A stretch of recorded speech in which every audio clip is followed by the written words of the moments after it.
सियावर राम जय जय राम, मेरे प्रभु राम जय जय राम। जय मंगल भवनीय मंगल हारी, द्रवहु सुदशरथ अजिर बिहारी। दीन दयाल विरुद्ध संहारी, हरहु नाथ मम संकट भारी। जय श्री राम। मैं ईशु हरवानी गंगा दर्शन तुलसी की माला से गंगा दर्शन से रोज आपको मैं लाइव गंगा दर्शन दिखाता हूँ, साथ में पंचांग बताता हूँ। आज का संक्षेप में पंचांग, ज्येष्ठ मासे शुक्ल पक्षे प्रतिपदा शुक्रवार विक्रम संवत 2081, तदनुसार 7 जून 2024। आज प्रतिपदा शाम को लगभग 5 बजे तक की है, तत्पश्चात द्वितीया। आज का विशेष दिन इष्टि चंद्र दर्शन। ये था आज का संक्षेप में पंचांग। कल हमने राम जी की लीला का कथा का विश्राम दिया था। आज उससे आगे की कथा। स्वर्ण के आभूषण अनेक होते हैं, अनेक प्रकार के आकार होते हैं, परंतु इन सब आभूषणों में स्वर्ण एक ही होता है। तुम बाजार में चंद्रहार लेकर जाओ तो क्या तुमको मूल्य चंद्रहार का मिलता है? नहीं, मूल्य केवल स्वर्ण का ही मिलता है। स्वर्ण 10 तोला हो तो उस 10 तोले स्वर्ण का मूल्य मिलता है। चंद्रहार की कीमत मिलती नहीं है, आकार का मूल्य नहीं, मूल्य स्वर्ण का होता है। एक महात्मा के पास स्वर्ण के एक गणपति और स्वर्ण के मूषक थे। शरीर वृद्ध हो गया था, काल समीप आया हुआ था। जानकर महात्मा ने विचार किया कि मेरे जाने के पश्चात मूर्ति के लिए ये चेले झगड़ा करेंगे, इसलिए उचित यही है कि मूर्तियों को बेच दिया जाए और उसमें से भंडारा कर दिया जाए। महात्मा मूर्तियां बेचने गया। गणपति की मूर्ति 10 तोले की बैठी और मूषक की 11 तोले की। सुनार ने कहा, गणपति का मूल्य 4000 रुपये और मूषक का मूल्य 44,000 रुपये होता है। महात्मा ने कहा, अरे गणपति तो मालिक हैं, उनका मूल्य कम क्यों देते हो? स्वर्णकार ने कहा, मैं स्वर्ण का मूल्य देता हूँ, मालिक का नहीं। आकार का मूल्य बहुत नहीं, परमात्मा निराकार है। ऐसे जहाँ वर्णन किया गया है वहाँ उसका ये अर्थ होता है कि ईश्वर का कोई एक आकार निश्चित नहीं किया गया है। जगत में जितने भी आकार दिखाई देते हैं वह सभी तत्व दृष्टि से भगवान के ही आकार हैं। स्वर्ण में से बनाए हुए आभूषण में स्वर्ण तत्व जिस प्रकार एक ही है, उसी प्रकार ईश्वर में से उत्पन्न हुए सृष्टि के इन सब जीवों में, अरे सब पदार्थों में ईश्वर तत्व एक ही है। ईश्वर साकार है, ईश्वर का कोई एक आकार निश्चित नहीं, इसलिए भगवान को निराकार कहते हैं। अपने सनातन धर्म में देव अनेक हैं, परंतु ईश्वर अनेक नहीं है। ईश्वर एक ही है, अनेक स्वरूप धारण करते हैं। हाथ में धनुष बाण धारण करते हैं, तब लोग कहते हैं कि राम जी विराजे हैं, और वही परमात्मा हाथ में बांसुरी धारण करते हैं, तब लोग कहते हैं कि ये मुरली मनोहर कृष्ण है। ठाकुर जी को रोज पीताम्बर पहनाते पहनाते आल से लगने लगता है तो कन्हैया किसी दिन यशोदा माँ से कहते हैं कि माँ मुझे तो आज बागंबर उड़ाकर साधु होकर बैठना है। लाला को तो नित्य नया अच्छा लगता है। कन्हैया पीताम्बर फेंक देते हैं और बागंबर ओढ़ कर बैठ जाते हैं। उस समय लोग कहते हैं, अरे ये शंकर भगवान बैठे हैं। गर्ग संहिता में एक कथा आती है, श्री राधा जी व्रत करती थी श्री कृष्ण से मिलने के लिए, श्री कृष्ण के दर्शन करने के लिए राधा जी का ये व्रत था। तुलसी जी श्री बाल कृष्ण लाल को पधराकर श्री बाल कृष्ण लाल की सेवा करती थी, परिक्रमा करती थी, परंतु राधा जी के पिता वृषभानु जी ने ऐसी व्यवस्था कर रखी थी कि राधा जी के महल में कोई पुरुष का प्रवेश न हो सके, कोई पुरुष राधा जी के महल में नहीं जा सके, राधा जी से मिल न सके। श्री राधा जी के महल में पहरा भी सखियों का ही था। तुम बरसाना गए होंगे, बरसाना धाम में श्री राधा जी का महल है, वहाँ सखियों का पहरा है। श्री राधा जी के अत्यंत आतुरता हुई कि मुझे श्री कृष्ण से मिलना है, श्री कृष्ण के दर्शन करने हैं। इस और लाला को भी दर्शन मिलने की आतुरता जागी। लाला ने विचार किया कि मैं पीताम्बर पहनकर जाऊंगा तो मुझे कोई अंदर जाने नहीं देगा, मुझे तो अंदर जाना है। उस समय चंद्रावली सखी ने प्रभु को कहा, आज तुम्हारा सभी श्रृंगार मैं करती हूँ। चंद्रावली ने लाला का सभी श्रृंगार सखी स्वरूप में किया। श्री कृष्ण सखी का स्वरूप धारण करके वहां गए। वृषभानु जी वहां विराजे हुए थे। उनको ऐसा लगा कि राधा की कोई सखी उनसे मिलने आई है। श्री कृष्ण अंदर गए और राधा जी से मिलन किया।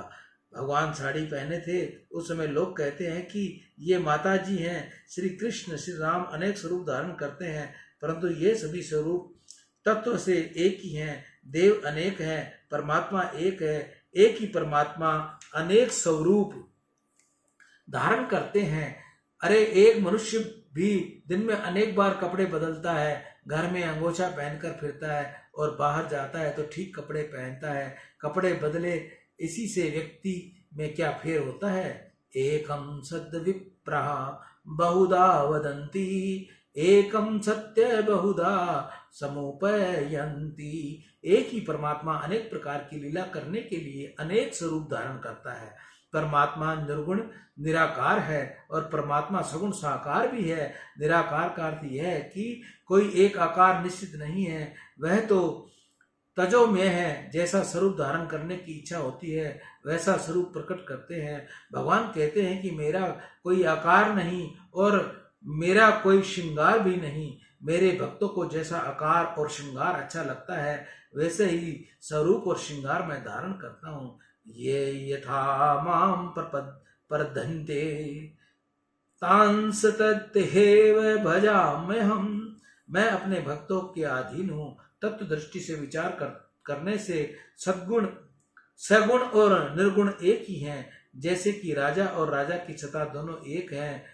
सत्ता न रहे तो बाद में ये राजा कहाँ का, परंतु निराकार सत्ता कोई कार्य तो सरकार स्वरूप धारण करके ही करती है। आंख में जो दिखता है कि शक्ति है वह निराकार है। आंख साकार है। निराकार और साकार एक बनते हैं तब क्रिया होती है, निराकार की क्रिया नहीं। आंख में से जो शक्ति है उस शक्ति का कोई आकार नहीं। आंख आकार है, यह फूल साकार है, परंतु इसमें जो सुगंध है वह निराकार है।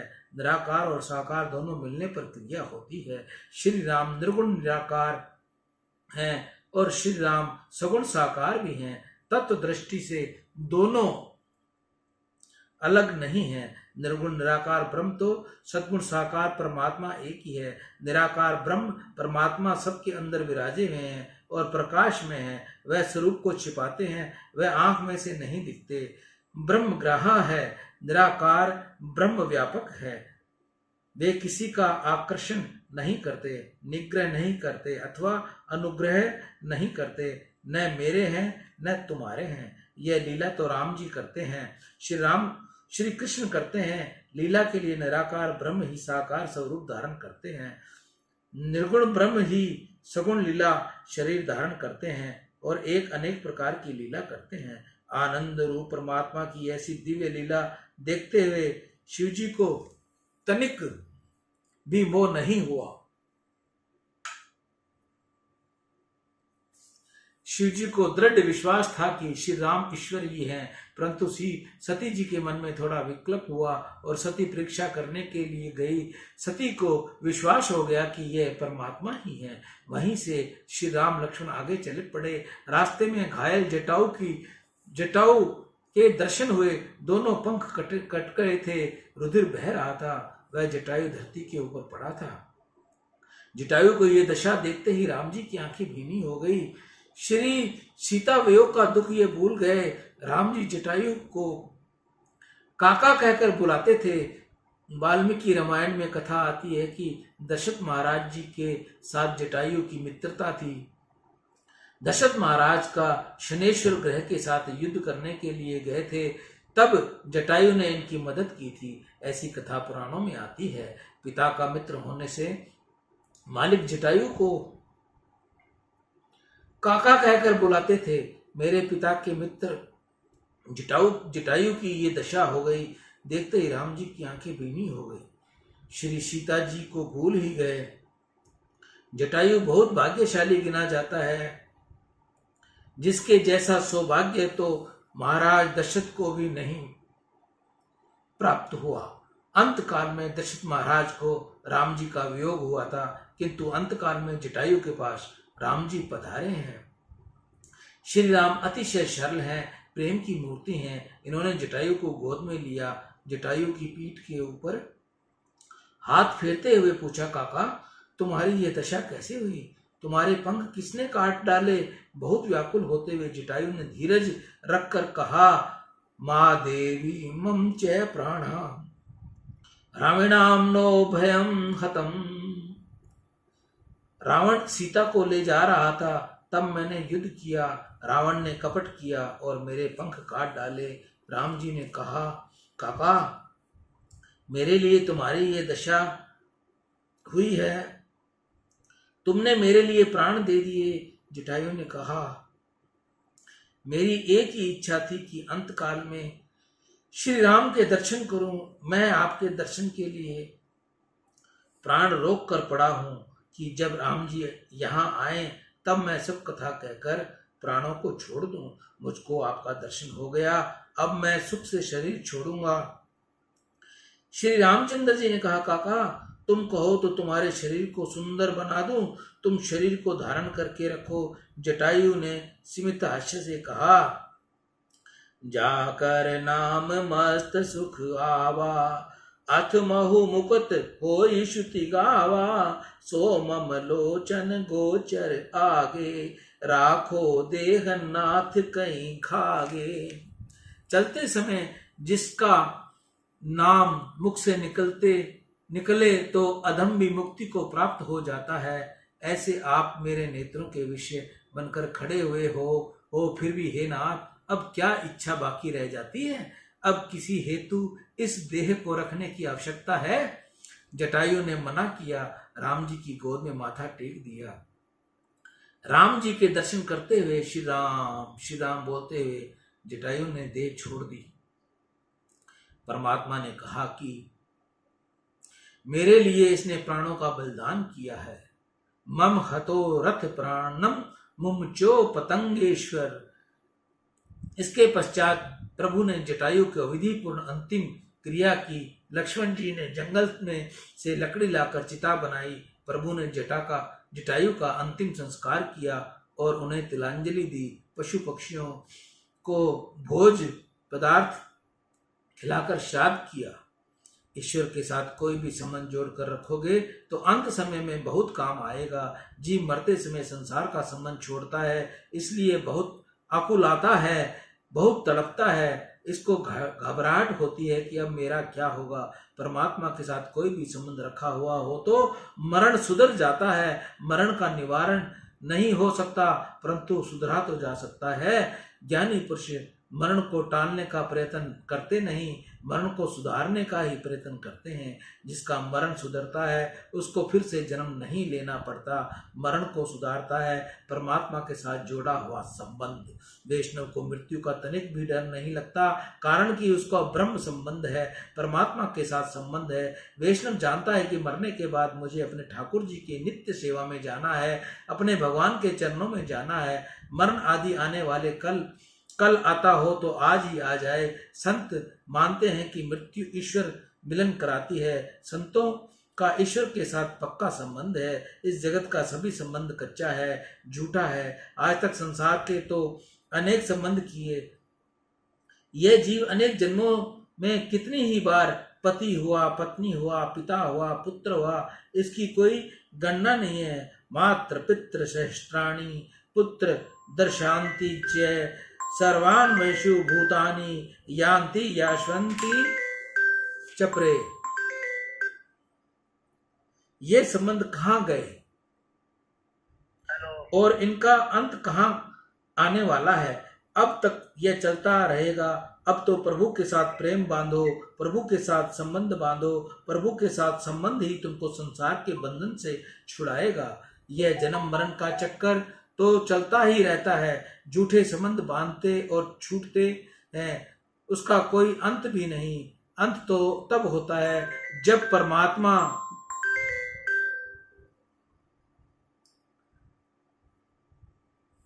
परमात्मा के साथ संबंध हो जाता है।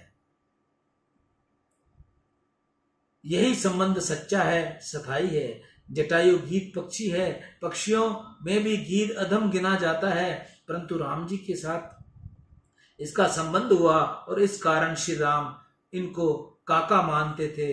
तुम भी राम जी के साथ कोई संबंध जोड़कर रखोगे तो मरण मंगल में होगा।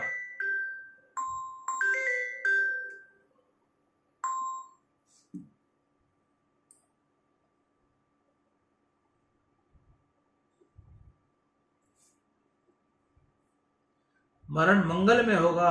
परमात्मा के साथ संबंध बांधने से ही मरण सुधरता है। संसार के संबंध तो स्वार्थ से भरे हुए हैं। जिस पुत्र के लिए बाप लाखों रुपए की संपत्ति छोड़कर जाता है, अरे वह पुत्र भी अंत काल में दगा करता है। बाप के पास बैठता भी नहीं। बाप का जीव तीव्र वेदना सहन करता होता है और पुत्र बाप की संपत्ति को वसीयत कराने की चिंता में होता है। कितने ही तो राह देखते हैं कि अब कैसे होगा, अब जल्दी छुटकारा हो तो ठीक है। आज छुट्टी पूरी हो रही है। जिसके लिए पैसे का त्याग किया, जिसके लिए समय का त्याग किया, वे ही कुटुंबी ऐसी अपेक्षा रखते हैं कि अब बहुत दिन हो गए हैं, जल्दी ही कुछ हो जाए तो ठीक है, जल्दी ही कुछ हो जाए।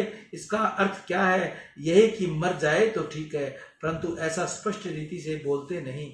पुत्र भी पिता के साथ दगा करता है। परमात्मा से संबंध जोड़कर रखा होगा तो अंत काल में बहुत काम आएगा। जटायु का श्राद्ध प्रभु ने किया। जटायु की दिव्य सहमति सदगति हुई। श्री रामचंद्र जी ने उसे सारूप्य मुक्ति दी। समय का जैसा दिव्य स्वरूप दिया।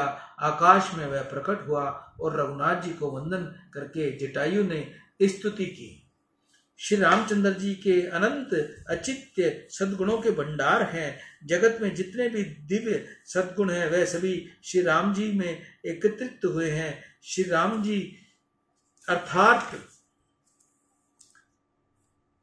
कौन? सद्गुणों के भंडार ही श्री राम। श्री राम जी के दरबार में भी दर्शन करने वहीं ही जा सकते हैं जो राम जी जैसे दिव्य सद्गुण जीवन में उतारता है।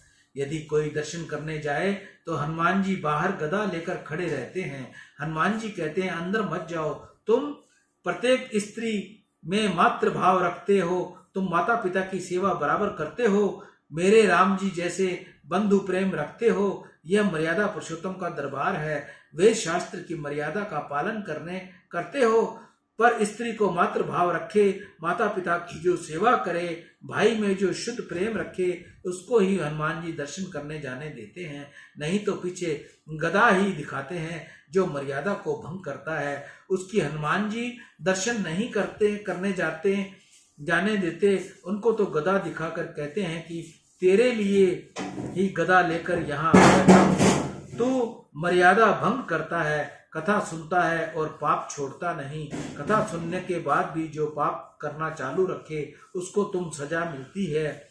जिसने कथा सुनी ही नहीं वह पाप करे तो उसको भी सजा तो होगी, परंतु जिसने कथा सुनने के बाद पाप नहीं छोड़ा उसको भगवान 2-4 कोड़े अधिक मारते हैं। भगवान कहते हैं तू कथा में जाता है, तू मंदिर में दर्शन करने जाता है, लोग तुमको वैष्णव कहते हैं, तूने कथा में सुना था कि फिर भी पाप नहीं छोड़ा, इसलिए तुमको अधिक सजा है। कथा सुनो और कथा के सिद्धांत जीवन में उतारो। ज्ञान जब क्रियात्मक होता है तभी सार्थक होता है। कथा सुनने के बाद अपनी करनी को सुधारो। कथा सुनने के बाद पाप न छूटे तो कथा सुनने का काम क्या काम?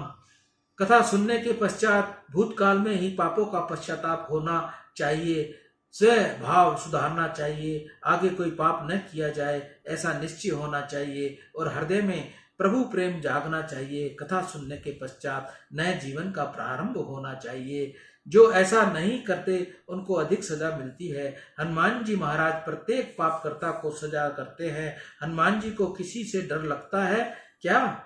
इसलिए गदा हाथ में रखते हैं। अरे हनुमान जी तो पापियों को सजा देने के लिए गदा रखते हैं। जटायु ने कहा मर्यादा पुरुषोत्तम के दरबार में पूर्ण धर्म मर्यादा का पालन करने वाला ही जा सकता है। जिसको बहुत धन मिलता है, जिसे जगत में बहुत सम्मान मिलता है, वह सनातन धर्म की मर्यादा तोड़ता है। परंतु सुख संपत्ति मान प्रतिष्ठा ये सभी अनित्य हैं। नित्य तो केवल एक धर्म है। धर्मे नित्य सुख दुखे तव नित्य जीवो नित्य हेतुरस्य तव नित्यम।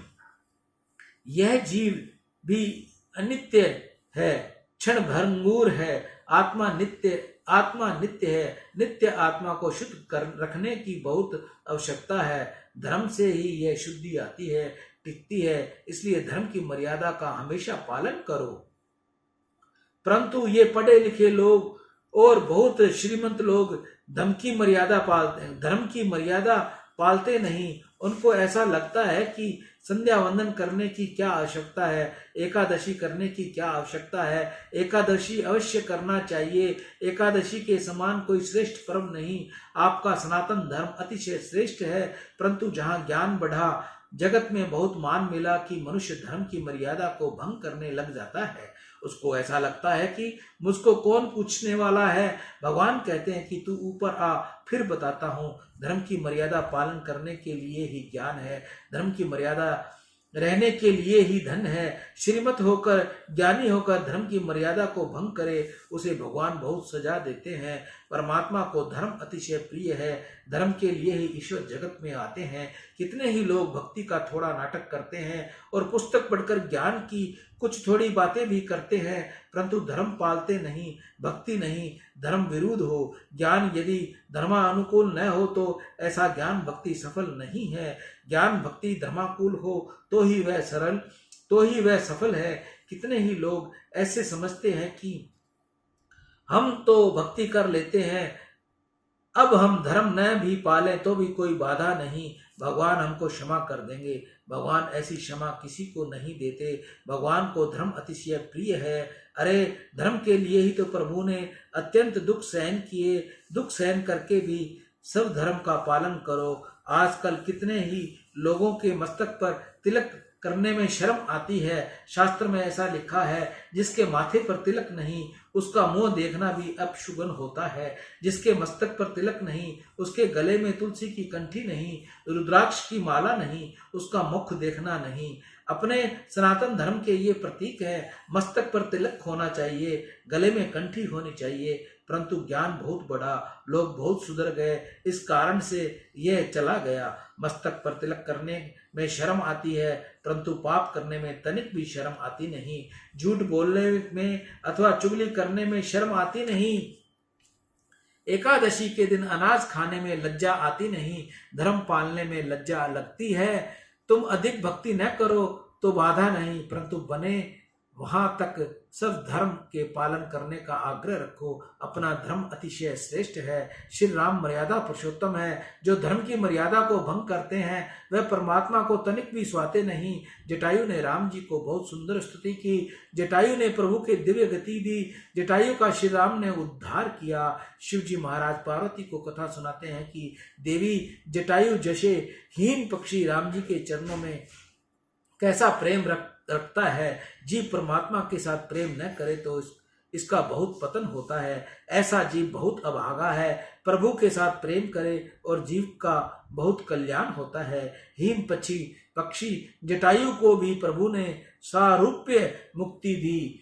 योगी जिस गति को दृष्टि में रखकर योग ध्यान तप करते हैं, वह गति परमात्मा ने जटायु को दी। कोमल चित अति दीन दयाला, कारण बिनु रघुनाथ कृपाला। गीध अदम खग अभिषे भोगी, गति दीन जो जाचत जोगी। सुनऊ उमाते लोग अभागी, हरि तजी हो ये विषय अनुरागी। श्री राम जी अति उदार है। श्री राम जी को छोड़कर संसार के विषयों के साथ जो प्रेम करता है, उसकी बुद्धि बिगड़ती है, उसका जीवन बिगड़ता है। शरीर के साथ रमन में जो सुख मानता है वह पाप करता है। संसार के जड़ पदार्थों के साथ जो रमता है वह पाप करता है। ईश्वर के साथ जो प्रेम करता है उसके हाथों से पाप नहीं होता। प्रभु ने जीव के पास दो प्रकार के आनंद का सृजन किया, विषयानंद और भजनानंद। दोनों में से तुम किसको पसंद करोगे? जिसको भजनानंद मिलता है, भक्ति का आनंद मिलता है, उसको विषयानंद अच्छा नहीं लगता। विषयानंद क्षणिक सुख देते हैं, परंतु परिणाम में दुख देता है। भजनानंद प्रारंभ में थोड़ा दुख देता है, परंतु परिणाम में सुख देता है। भक्ति में जैसे आनंद नहीं मिलता, नियम से भक्ति करें उसको धीरे धीरे आनंद मिलता है। यह आनंद ही सच्चा आनंद है।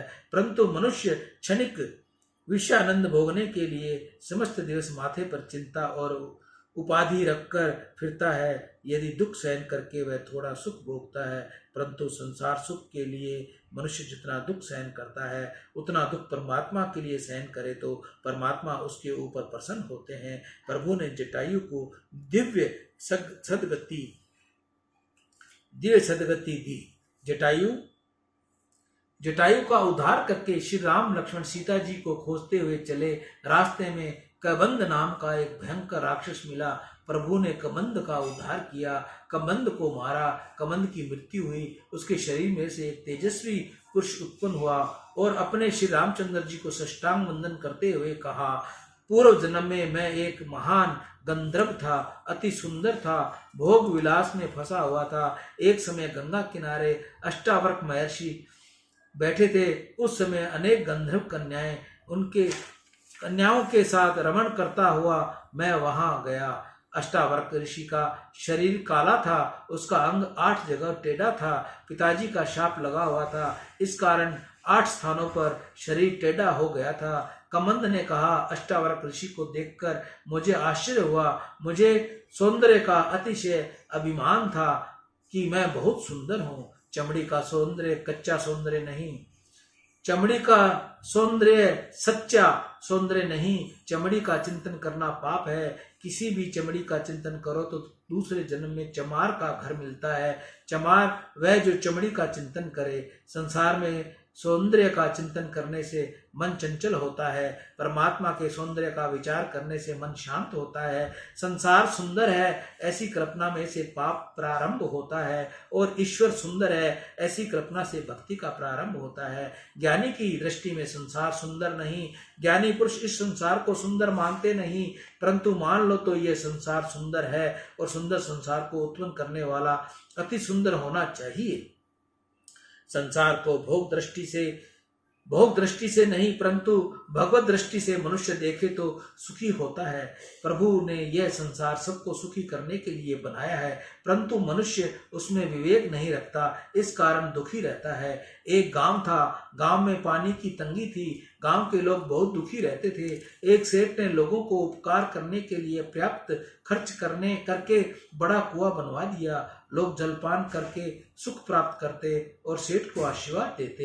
एक दिन किसी का लड़का खेलते खेलते कुएं में गिर पड़ा। लड़का डूबकर मर गया। अति दुखी में विवेक नहीं रहता। लड़के का बाप कुएं बनवाने वाले को अपने सेठ को गालियां देने लगा कि तुमने कुआं बनवाया इसलिए ही मेरा लड़का का मरण को प्राप्त हुआ। सेठ ने तो लोगों को सुख के लिए कुआं बनवाया था, लड़का डूबकर मरा, इसमें सेठ का क्या दोष है। यह संसार भी एक कुआं है। भगवान ने जीव को सुखी करने के लिए बनाया है। भगवान कहते हैं मैंने किसी को डूब मरने के लिए संसार नहीं बनाया। मनुष्य को विवेक रखना चाहिए। शरीर सुंदर है इस कल्पना से काम का जन्म होता है। शरीर में कुछ भी सुंदर नहीं। इस शरीर में मल मूत्र और हड्डियां भरी हुई हैं। शरीर में रहने वाला चैतन्य ही सुंदर है। सुंदर तो अंदर विराजने वाला परमात्मा ही है। कमंद ने श्री रामचंद्र जी से कहा, मैं अतिशय सुंदर था इसलिए काले स्वरूप अष्टावक्र मुनि को देखकर हंसने लगा। उनका मैंने उपहास किया। तब ऋषि ने कहा, तू मेरी आकृति देखता है परंतु मेरी कृति नहीं देखता। मेरी आकृति चाहे जैसे हो परंतु कृति खराब नहीं। आकृति देखकर तू हंसता है परंतु मनुष्य की कृति देखनी चाहिए। आकृति तो पूर्व जन्म के प्रारब्ध से मिलती है। महत्व है कृति का, इसलिए मेरी कृति को देख। परमात्मा कृति को देखता है, मनुष्य आकृति को देखता है। किसी के आकार को बहुत देखोगे तो मन में विकार आएगा। आकार में से ही विकार का जन्म होता है। इसलिए व्यक्ति का आकार, व्यक्ति का रूप रंग मत देखो। जो आकार जो नहीं देखता उसके मन में विकार नहीं आता। ज्ञानी पुरुष आकार को देखता नहीं, ज्ञानी पुरुष सृष्टि को निर्विकार भाव से देखता है। सभी आकार में ईश्वर तत्व निवास करता है। कमंद ने श्री रामचंद्र जी से कहा, अष्टावक्र ऋषि ने मुझे कहा कि मेरी आकृति चाहे जैसी हो परंतु मैं त्रिकाल संध्या करने वाला तपस्वी ब्राह्मण हूँ।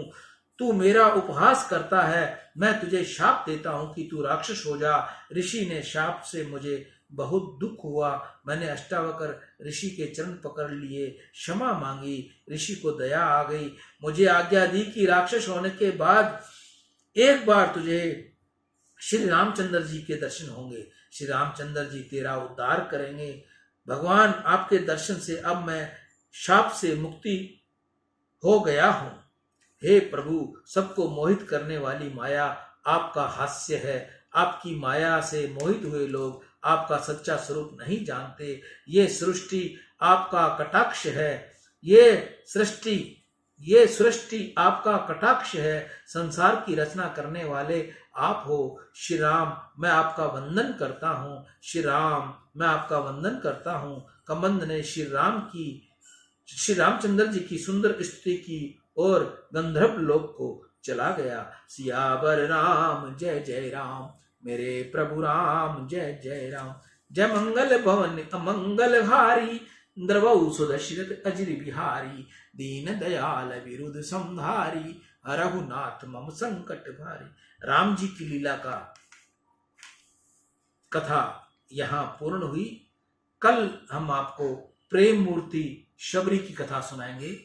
प्रेम मूर्ति शबरी की कथा। सियावर राम जय जय राम, मेरे प्रभु राम जय जय राम। जय मंगल भवन अमंगल हारी, द्रवौ सुदशरथ अजिर बिहारी। दीन दयाल विरुद्ध संहारी, रघुनाथ मम संकट भारी। जय श्री राम। मैं ईशु हरवानी तुलसी की माला गंगा दर्शन से रोज गंगा दर्शन लाइव आपको दिखाता हूँ। जो नए भाई लोग, माता बहनें, भाई बुजुर्ग गंगा दर्शन से जुड़ना चाहते हैं, वह कृपया मेरा 8561043497 को गंगा दर्शन के नाम से अपने फोन बुक में सेव करें। वह व्हाट्सएप पर मुझे मैसेज दें जिसमें लिखें आपका पूरा नाम व शहर का नाम, और मुझे व्हाट्सएप की एक ऑडियो मिस कॉल कर दें ताकि आपको जल्द से जल्द गंगा दर्शन में स्थान मिल जाए और आप सुबह डेली गंगा दर्शन आपको प्राप्त हो और आप पुण्य के भागी बने। ईशु हरवानी, हनुमानगढ़ टाउन, राजस्थान। राम।